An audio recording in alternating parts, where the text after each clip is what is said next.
Hello children, it's new chapter 8 chapter British policies and impacts.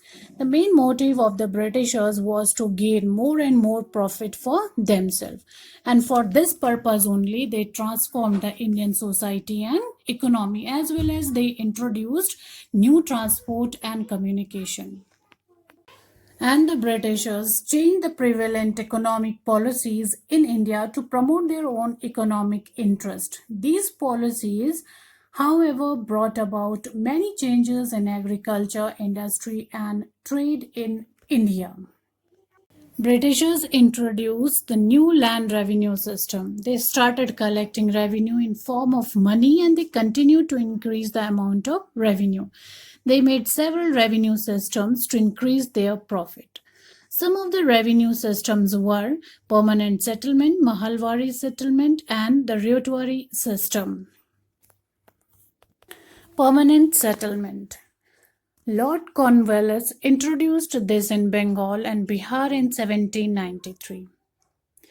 According to this system, the landlord or zamindar had to deposit a fixed amount of money in the state treasury.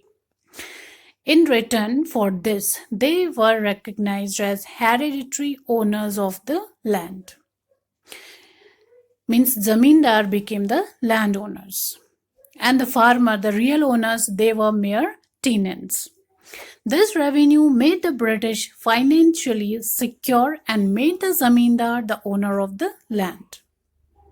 To get surplus revenue, the zamindar forced the peasant to work harder and increased production. Zamindar had to pay a tenth part, or we can say 90% of the revenue to the government and keep 10% for himself. And if he could collect more revenue from his land, so he could keep the extra revenue for himself. But if he could not pay the revenue, he could be expelled by the government. The cultivators of the land, they were mere the tenants. As I told you that they were mere the tenants. And the zamindar, they became the landowner according to this revenue system. This system of revenue collection provided the company with a regular income.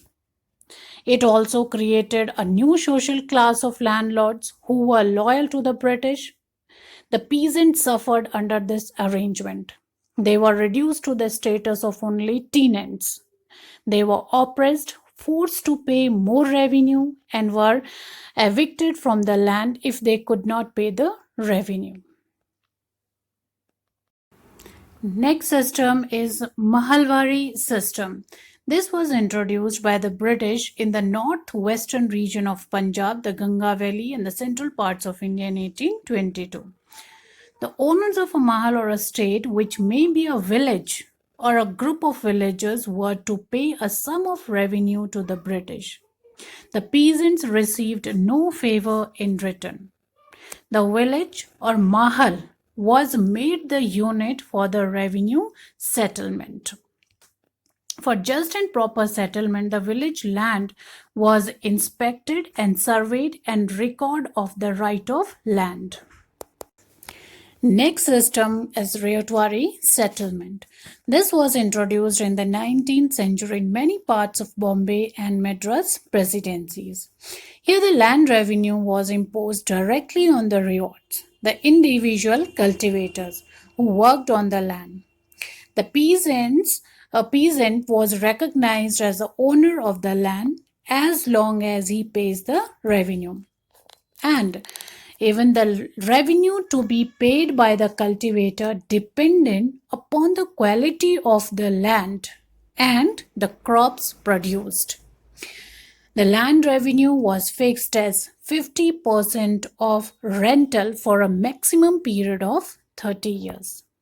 The ryot to be the owner of the land as long as he paid the revenue. The system also failed in protecting the farmers from the clutches of distress and poverty. The cultivator had to resort to the mercy of cruel moneylenders for the payment of revenue. Consequently, in many villages, the riots ran away, leaving their homes deserted. So for this topic, this much only. We are going to discuss other topic in next video. Thank you.